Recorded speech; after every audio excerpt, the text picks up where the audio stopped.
Sri Krishna, Sri Krishna, Sri Krishna, Sri Krishna. Gurur Brahma, Gurur Vishnu, Gurur Devo Maheshwaraha, Guru Sakshat Param Brahma, Tasmai Shri Gurave Namaha, Tasmai Shri Gurave Namaha.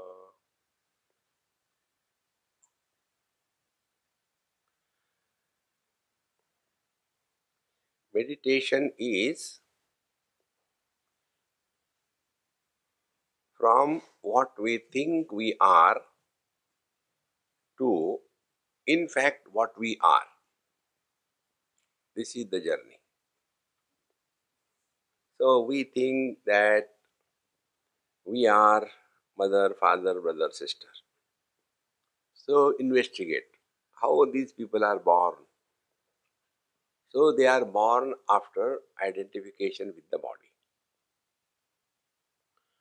So if we have to understand that we are all experiencing good or bad only as somebody always, and that somebody is born after body identification. So there are many techniques. We have seen 2, 3 of them. One of the technique is called as Kundalini. In this, the infinite energy which expresses in the individual, like what is the power of this bulb? 40 watt. So that is the limitation of this bulb. It can't take more than that. But that doesn't mean electricity is only 40 watt. It is infinite. Exactly the same way. The divine energy is infinite. Because Paramatma is infinite. So only a part of it is expressing through us. So Paramatma, expression of his energy through us, that the energy manifests as Chetana or life. That life becomes functional as intellect or antakaran. That intellect or antakaran starts expressing through the organs of action and organs of perception. And from the organs of perception, the world is born. This is the journey. See. Now this energy, the divine energy is that which cannot be destroyed. It can be converted different forms. You can't destroy it. So this energy that we are individually called as Kundalini Shakti. One should never play with this by one's own imaginary or individual efforts without proper understanding. There are many types of Kundalini Shaktis. Prana Kundalini, Jnana Kundalini, Kriya Kundalini. So,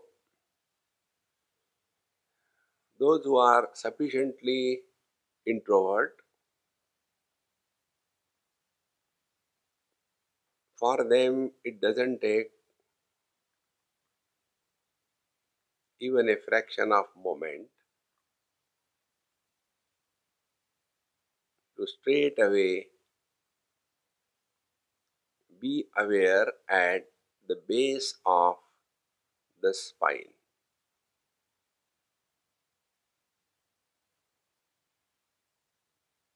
At the base of the spine, the energy is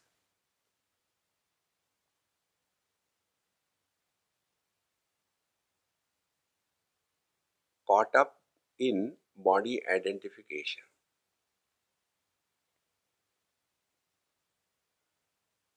That point is called as Mooladhara Chakra. It is the Moola Adhar. It is the basic support for our life. If there is no body identification, the life has departed from the body. Therefore, this Mooladhara is called as the Mooladhara Chakra.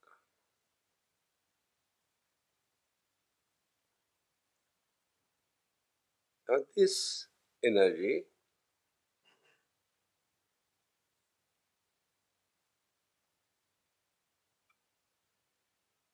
because of this identification with the body, the expression of that identification in the body is in the form of desire, kamana. That is the Swadhisthana Chakra.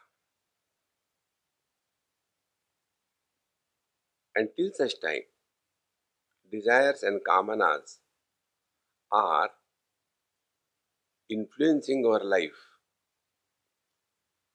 is a clear indication that our body identification is very strong.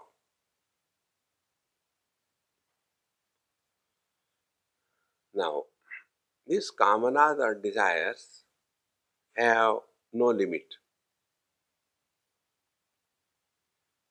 That unlimited desires is called as greed.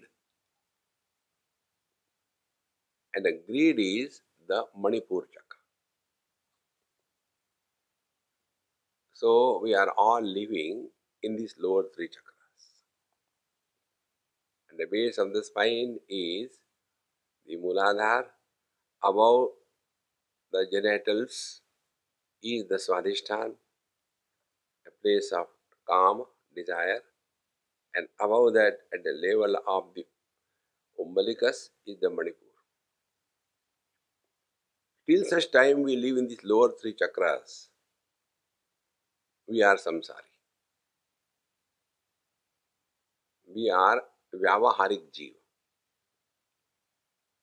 Now, a seeker is born when he rises above the three and starts working on the mind.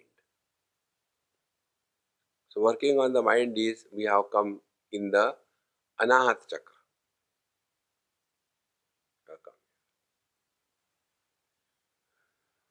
So, when we are sitting for meditation, find out where are we.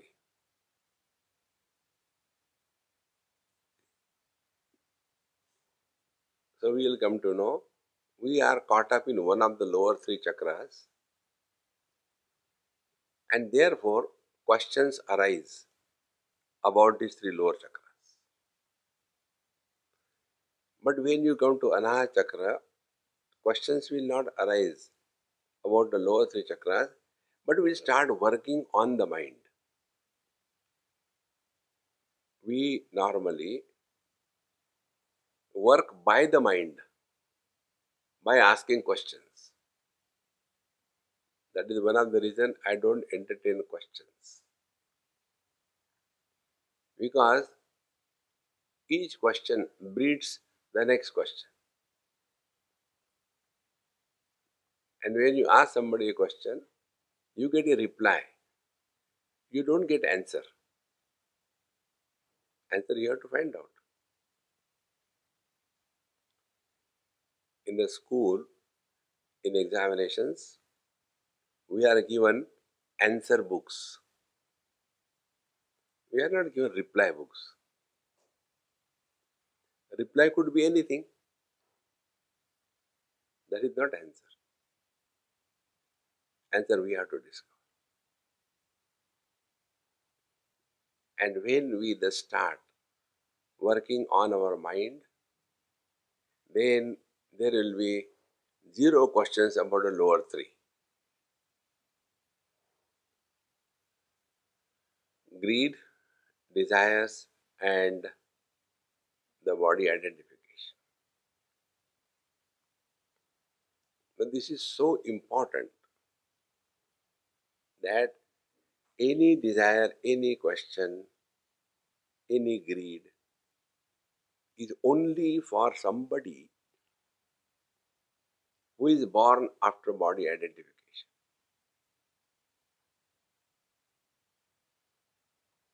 Now, as a mother, try not to think about your children. As a husband, try not to think about your wife. It's not possible. Mind requires a reference point to begin the thinking process. And what is the reference the mind knows? Body.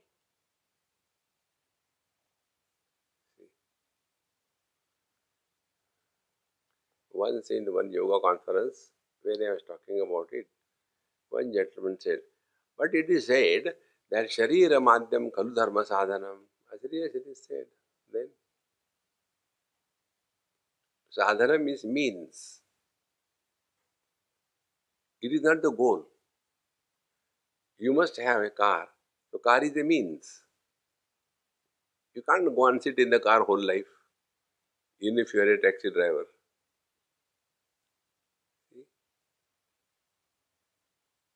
So, we must be convinced of this, that the real meditation is we attain freedom from body identification.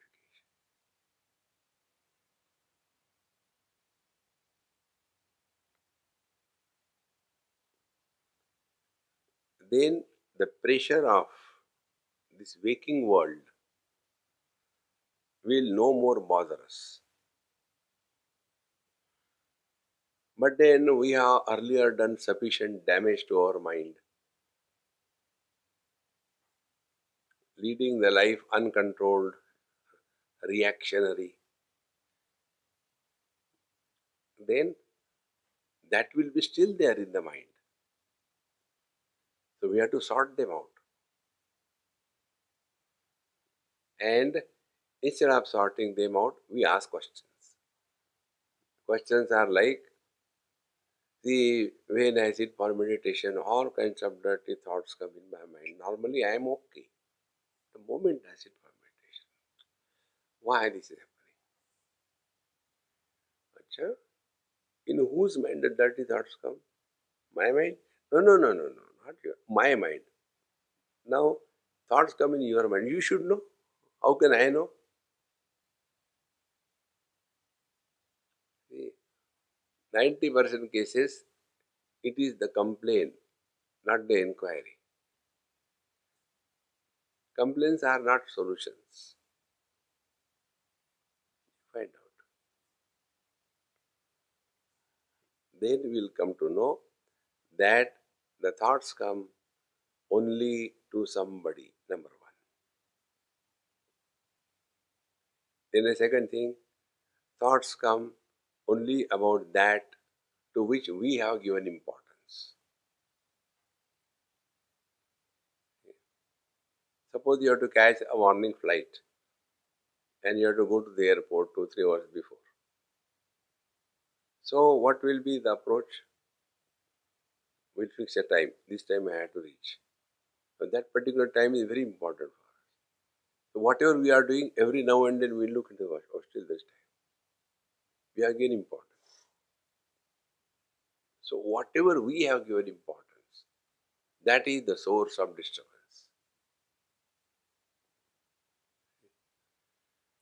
And depending on that, our spiritual practice happens.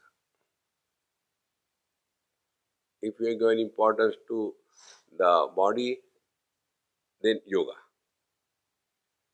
If you are giving importance to upasana, then chanting the Lord's name. If you are giving importance to charity, then collect funds from others and do charity in your name, like Ganpati Bappa Moria. See? Because that is what we have given importance. If we have given importance to this, they enter. Now give importance to peace of mind.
During this short spell, what exactly has happened to us?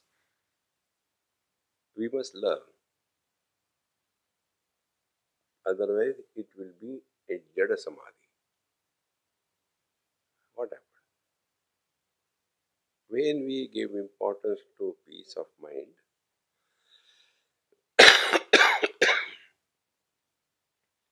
the chatter stopped.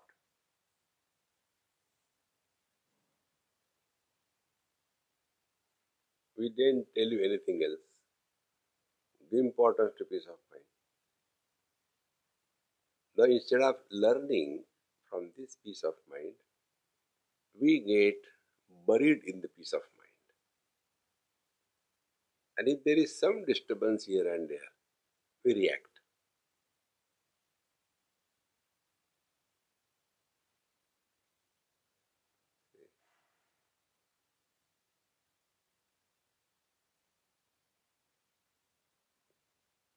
So, this peace of mind has to be clearly understood. That is what yoga says, chitta vritti nirodha yoga. Now, thoughts cannot be stopped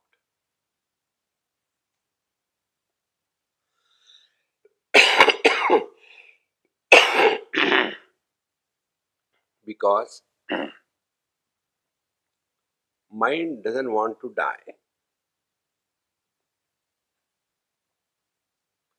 So, to avoid its own death, mind either goes in the past memories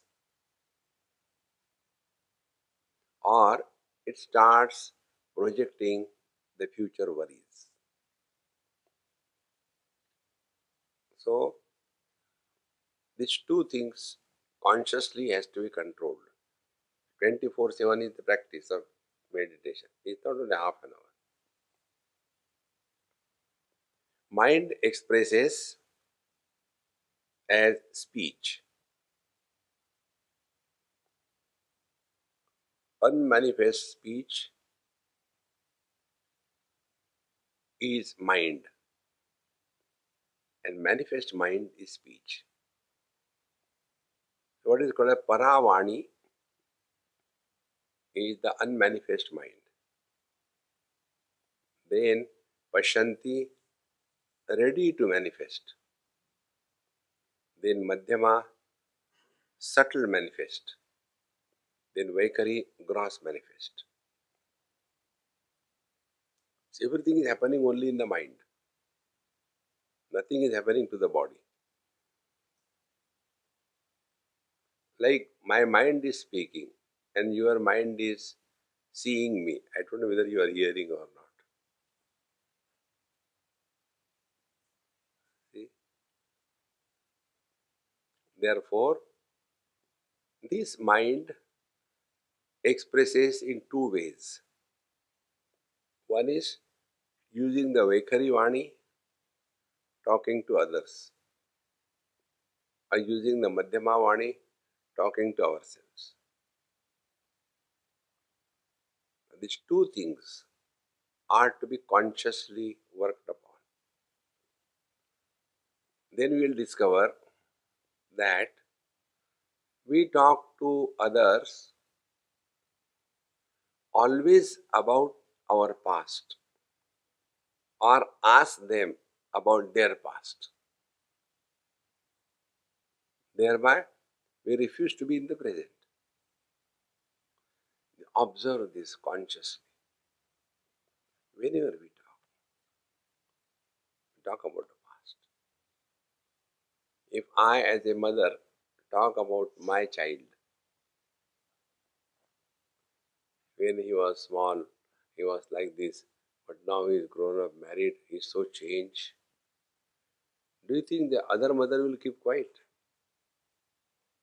She will start, no, no, no. My son was that time very rowdy, but now who has asked you? You will see 99% we talk when nobody has asked us anything. This we have to learn.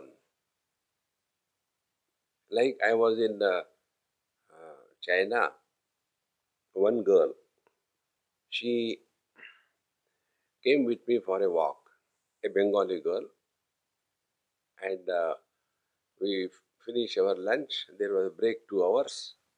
So I said, instead of lying down here, let's go and walk in the garden, beautiful gardens. So she came for the first time with me. And I was taking pictures, nice flower beds, and she started talking about herself. She told her whole story. After that, she says, honey, you are not telling anything. I said, no, I'm listening to you. Then she said, no, you tell something. I said, will you like if I tell you something? Or you will not like? He said, no, you tell. You are not going to tell me something to hurt me. Yes. I said, you told me about your life, how you were married, against the will of your parents, how your husband is a rogue, and how you had left your small child and you came here because there is no money to survive, and your small baby, hardly 4 months, 6 months, you left with your parents, and your husband is a drunkard. This you told me. Did I ask you this?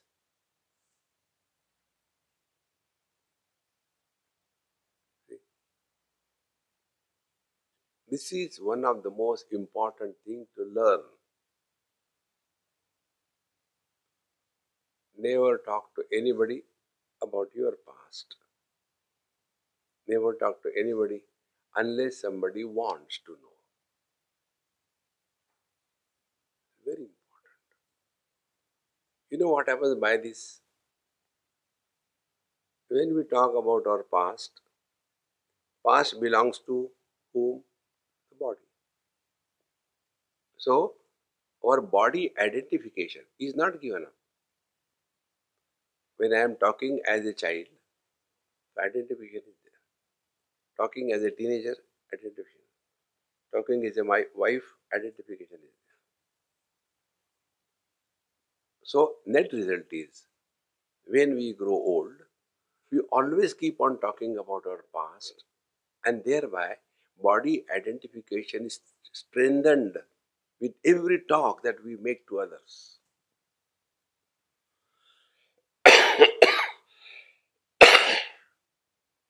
And as a result, all that we do as a spiritual practice is washed away.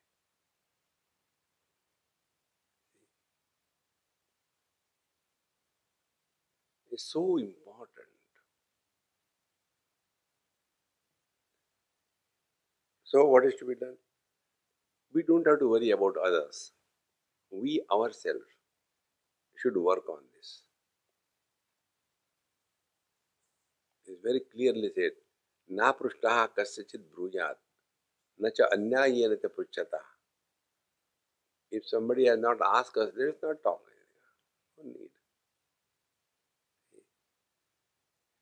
Then, slowly, our body identification will be reduced to that extent. Then, second thing, this is how the mind survives. The second thing is, we talk to ourselves. We talk to ourselves with the Madhyama Vani. And we talk to ourselves about the future. After I go from here, I have to cook, I have to do this, so people are coming.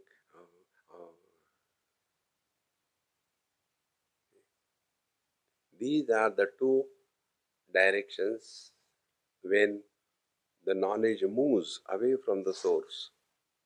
That is called as mind.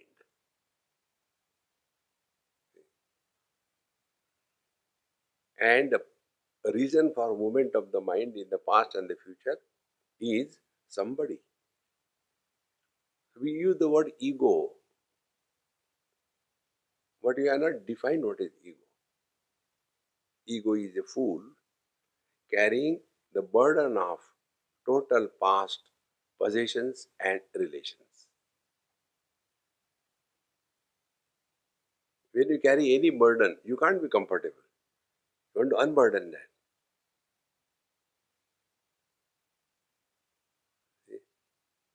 It is so important, my friends.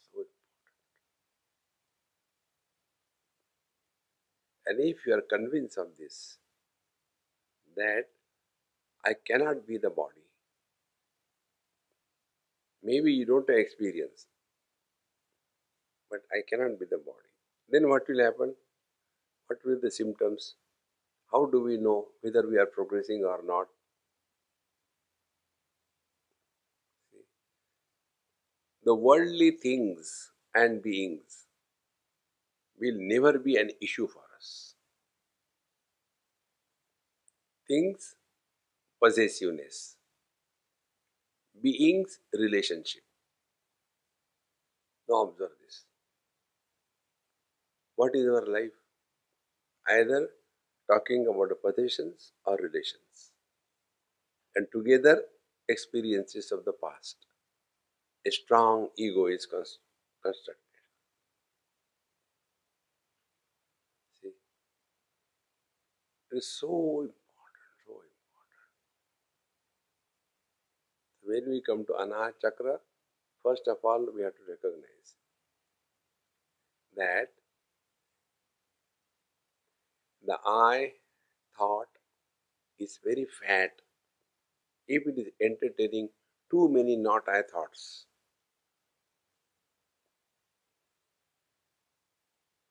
So, more the possessions and relations and the past is entertained, to that extent, our I is very strong. And to the extent they are reduced in their importance, to that extent, our I started becoming thinner and thinner. Be attentive. In deep sleep, we have zero possessions and zero relations. Therefore, in deep sleep, there is nobody. And when nobody, no thoughts, no thoughts, all happiness. The meditation and deep sleep are same.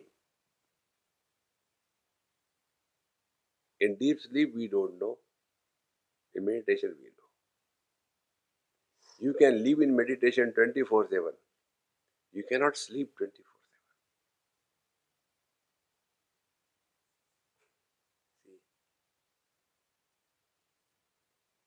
Now, with this kind of understanding contemplation, we slowly get convinced that meditation is not a physical act but a wise approach to life.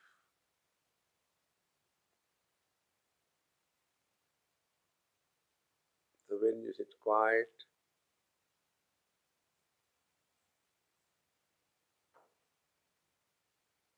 the body identification is at the base of the spine.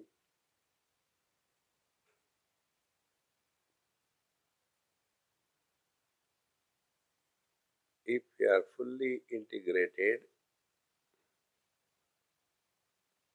you can experience the pulsation at the base of the spine.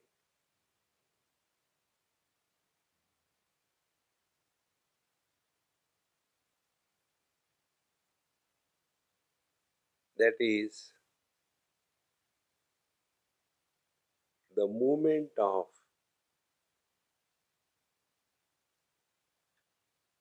the Kundalini away from body identification.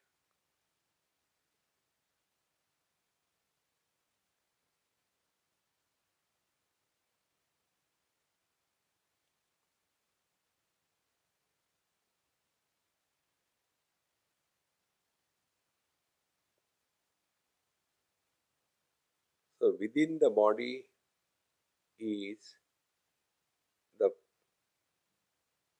mind and prana. Energy or Kundalini reaches up to the top of the crown. So from the Muladhara to the Sahasrara is the field of this Kundalini Shakti.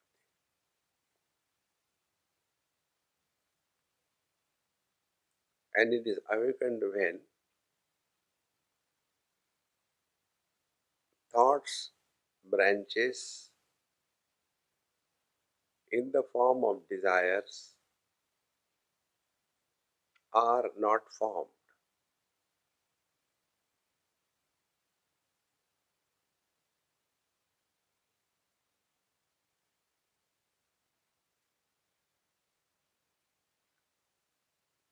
Then one discards that at the base and as if reaches the top.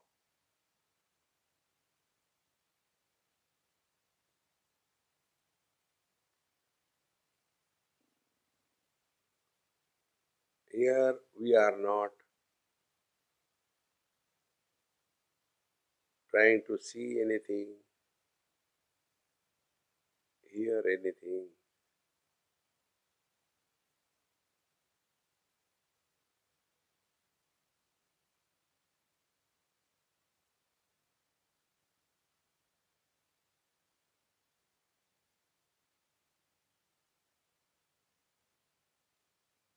If we are thus withdrawn from body identification and come to the Sahasrara,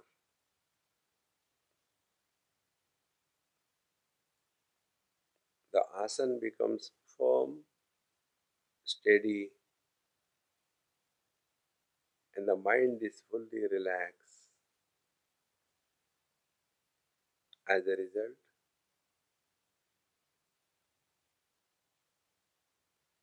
the weight of the body increases.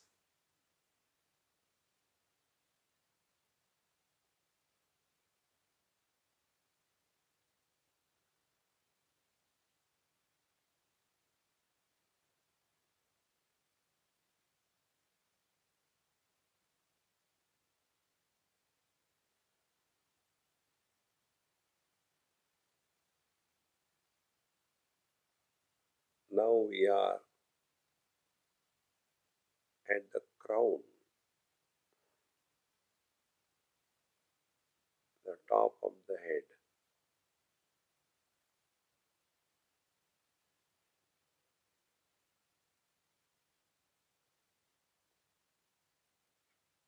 and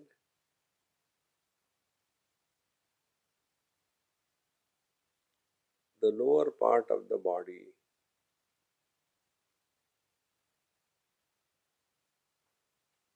has almost disappeared from the knowledge.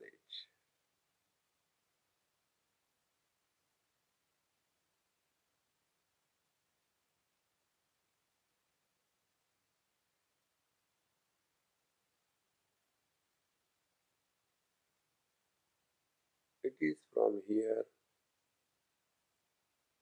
the energy enters the body in the womb of the mother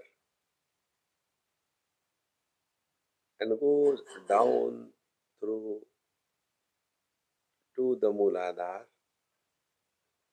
gets entangled and identified with the body,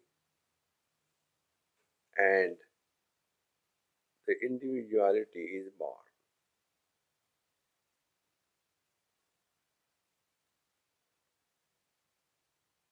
So we have to bring this energy to the entrance point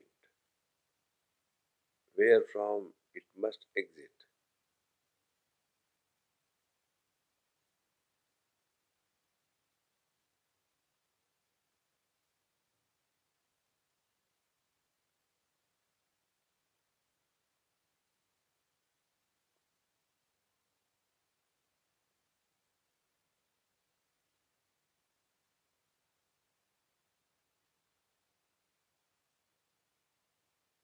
Like outside our nose is the air,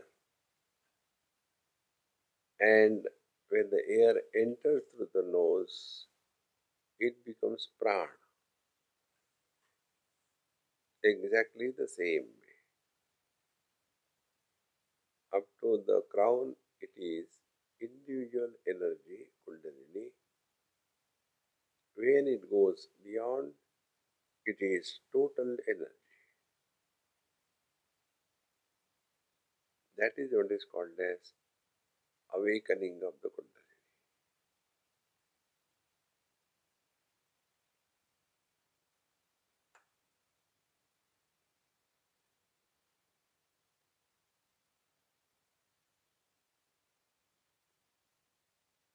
There is no pressure, there is no struggle.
Do not talk to yourself.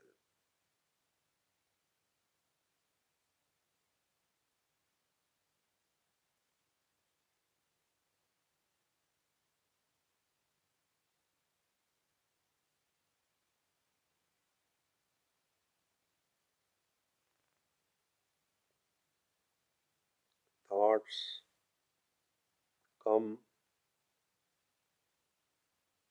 through words.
We are experiencing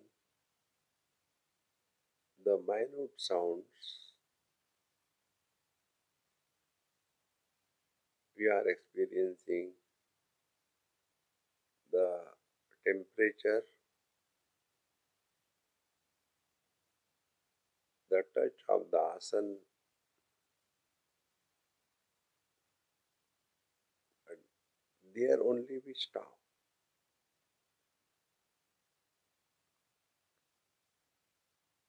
In deep sleep,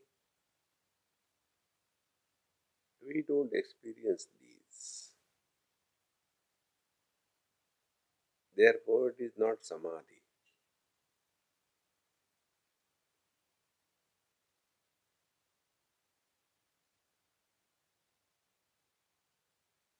We go through the relative experiences of life and yet continue to live as the Absolute.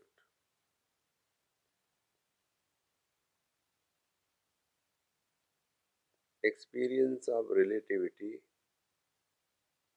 without the loss of non duality is living in meditation.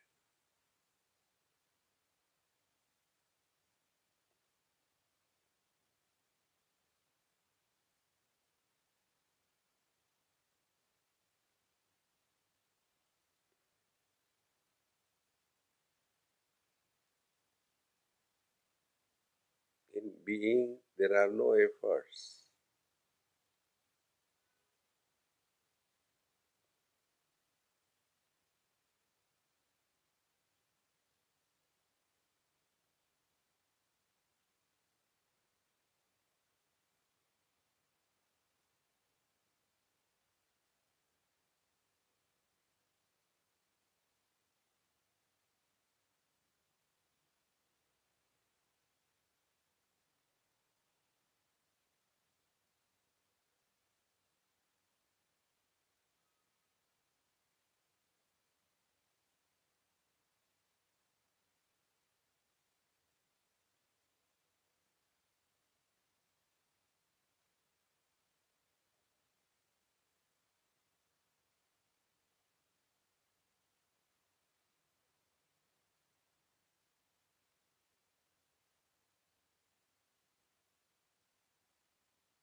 Do not talk to yourself.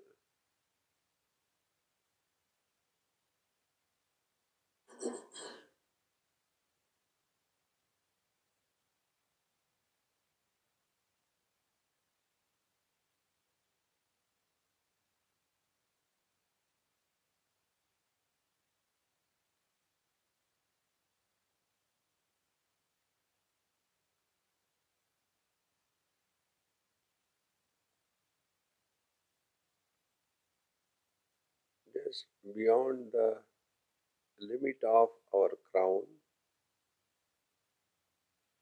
is the total infinite energy of the divine.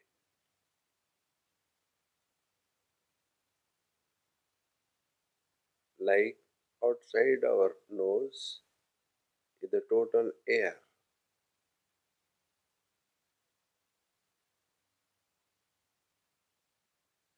as we move in the air, so too we are living in the divine care.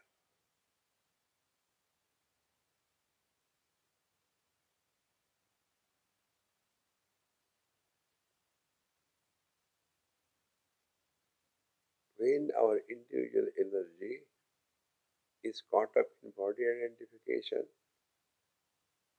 we live as a individual person.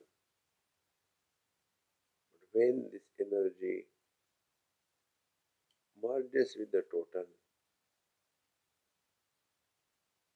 an ordinary person is a great master.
Take deep breath 2-3 times